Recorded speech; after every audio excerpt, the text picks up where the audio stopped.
गुरुदेवो महेश्वरः गुरु साक्षात् परब्रह्म तस्मै श्री गुरुवे नमः।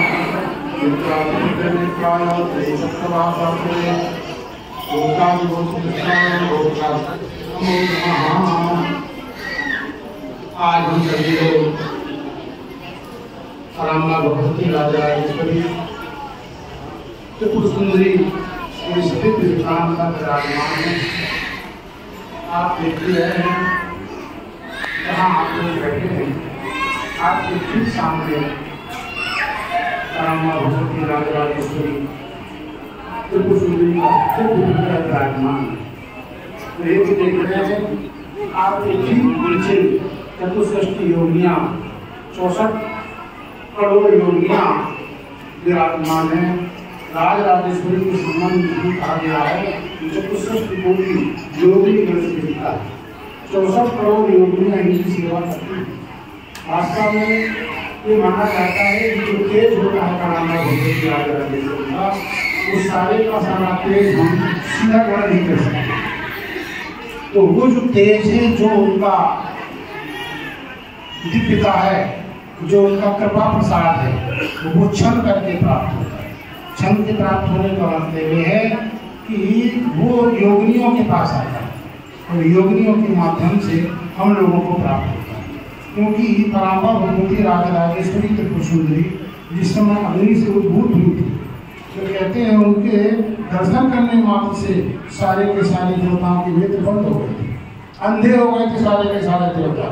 वहाँ के बाद इंद्र और बृहस्पति और ब्रह्मा जी ही के नेत्र ठीक थे। तो पुनः यज्ञ किया गया और यज्ञ इसलिए किया गया कि परांबा माता हम सारे के सारे भक्त आपका दर्शन करना चाहते हैं।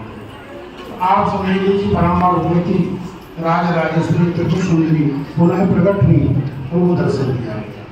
ये त्रिपुर सुंदरी का मतलब क्या होता है? त्रिपुर सुंदरी का मतलब ये समझ लीजिए पार्वती जी हैं। वो पार्वती जी हैं जो शंकर जी को बोध करने के लिए आई थी। वो 16 वर्ष की थी, मात्र उनकी अवस्था 16 वर्ष की थी। तो माताओं बहनों में जो सौंदर्य होता है वो 16 के पहले आता नहीं, वो 16 के बाद रहता नहीं। तो ये महाकामेश्वरी है। ये महाकामेश्वर को आप समझ लीजिए उनकी दृष्टि को रोकने वाली थी, इसलिए षोडशी के रूप में वो आई।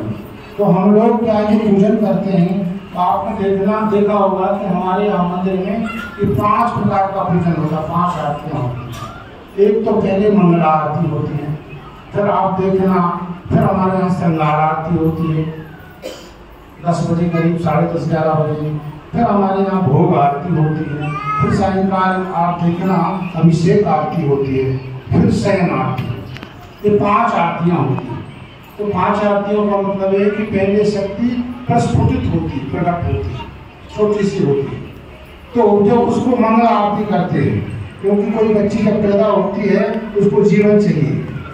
बच्चा जब पैदा होता है तो कहता दुग्ध पानम मदिष्टम, केवल दुग्ध पान हमको चाहिए और कुछ नहीं चाहिए।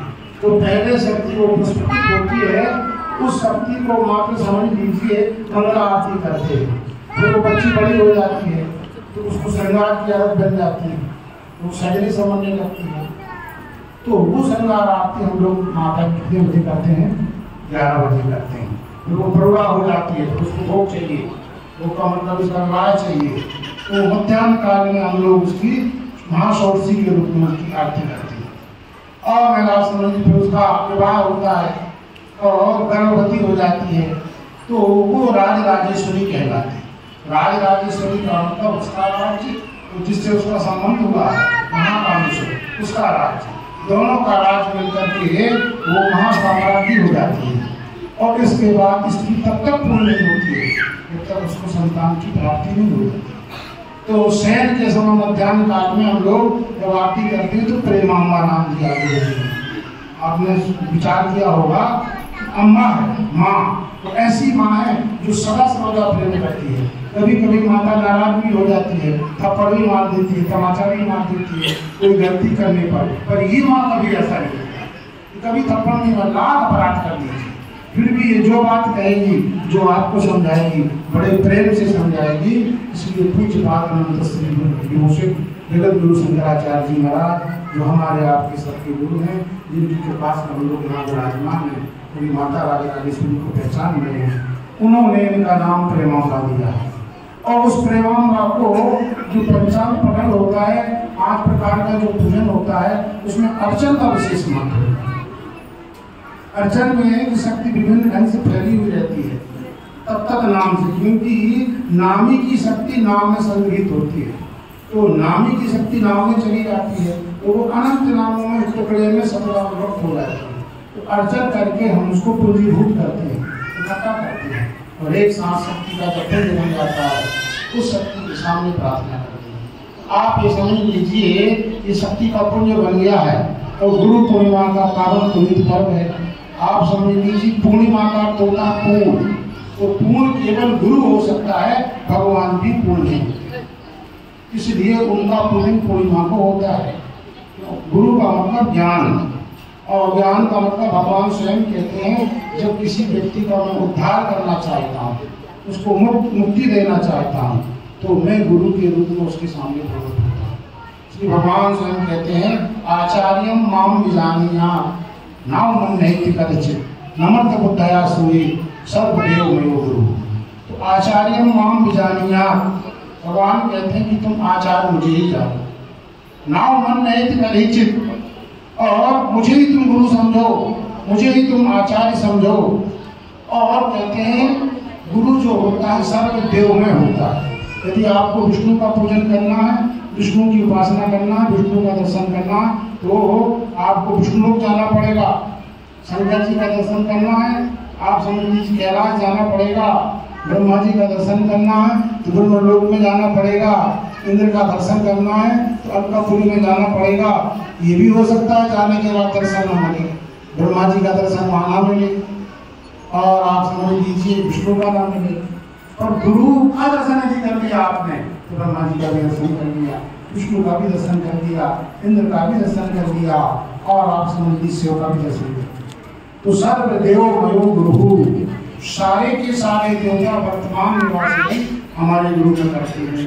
तो आप समझ लीजिए, पूज्यपाद महाराज श्री ने हमको, आप पहले परब्रह्म परमात्मा एक रूप में होता है, और जब वो कहता एको हम बहुत श्याम, मैं एक हूँ अनेक हो जाऊँ, तो उन्होंने 2 शक्ति प्रकट कर दी, एक इच्छा शक्ति, एक ज्ञान शक्ति। आप समझिए 2 आचार्य दिए, एक ज्योतिष पीठाधीश्वर के रूप में जगत गुरु शंकराचार्य श्री अभिमुक्तेश्वरानंद सरस्वती जी महाराज, और द्वारका शारदा पीठाधीश्वर के रूप में जगत गुरु शंकराचार्य स्वामी श्री सदानंद सरस्वती जी महाराज। स्वामी सदानंद सरस्वती जी महाराज का चातुर्मास द्वारका में चल रहा है, और ज्योतिष पीठाधीश्वर जगत गुरु शंकराचार्य जी महाराज का चातुर्मास परमहंस गंगा आश्रम में चल रहा है।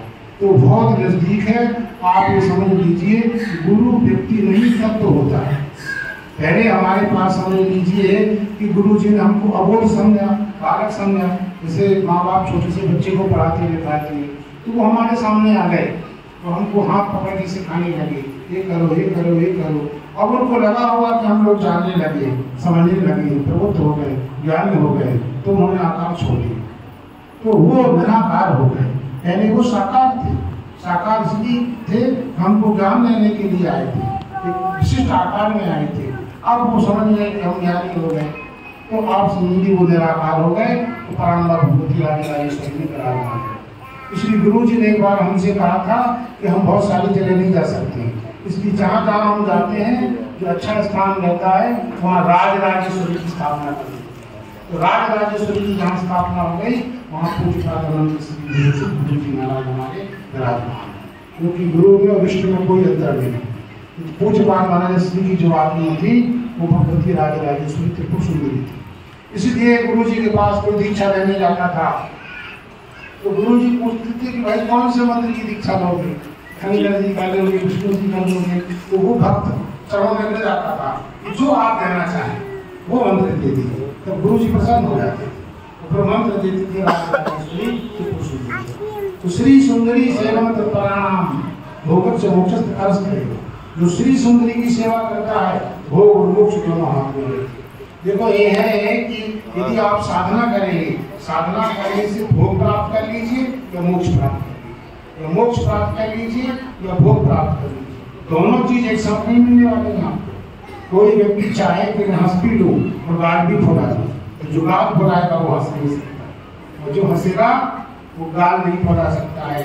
तो और यदि गाल भी फोड़ाना चाहते हो, हंसना भी चाहते हो, तो किसकी शरण में चली जाओ आप समझ लीजिए राज राजेश्वरी में पूरे जीवन भर समस्त ऐश्वर्य का भोग करेंगे, ब्याज के रूप में भोग करेंगे, सूद के रूप में भोग करेंगे, समस्त प्रकार का ईश्वर। अंत में भगवती राज राजेश्वरी त्रिपुर सुंदरी का आपको नित्य सानिध्य प्राप्त हो जाएगा। जो इनकी उपासना करता है उसको समझ लीजिए बड़ी भीड़ का निवास प्राप्त होता है। आज हम सभी लोग हो गए कि हमको ऐसे गुरु प्राप्त हुए जिन्होंने हमारा हाथ पकड़ करके आज परम्परा भगवती राज राजेश्वरी त्रिपुर सुंदरी के पास समर्पित कर दिया है। ये माना जाता है कि जहाँ गुरु का स्थान होता है गुरु होता है, वो 15 किलोमीटर तक रहे तो नित्य प्रति दर्शन करने के लिए जाना चाहिए। और यदि उससे दूर है तो कोई ऐसी परिस्थिति आपके सामने आ गई है तो प्रातः काल उठ करके पहले उस दिशा को नमन करना चाहिए जिस दिशा में गुरु जी निवास करते हैं। यह गुरु जी का स्थान बना है तो ये परम्परा भगवती का स्थान है। इनमें और गुरु में और इनमें आपको कोई भेद नहीं करना चाहिए, निरंतर यहाँ आना चाहिए। भले गुरु के स्थान में कहते हैं सम्मान की अपेक्षा नहीं करना चाहिए। कभी हम लोगों ने आपसे बात की नहीं की, सम्मान किया नहीं किया, तो उसको आप ध्यान मत दीजिए।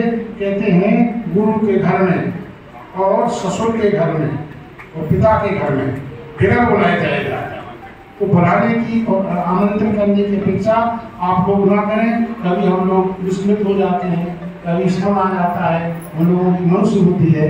आप लोग स्वयं अपने स्थान को अपना ही समझें, इस प्रकार से स्थान में आए। यही परम्परा भगवती जी आपकी गुरु महाराज। बोलिए जगत गुरु शंकराचार्य जय हो। अब आरती होगी, आरती के बाद हम लोग पुष्पांजलि करेंगे, आप लोगों को प्रसाद देंगे।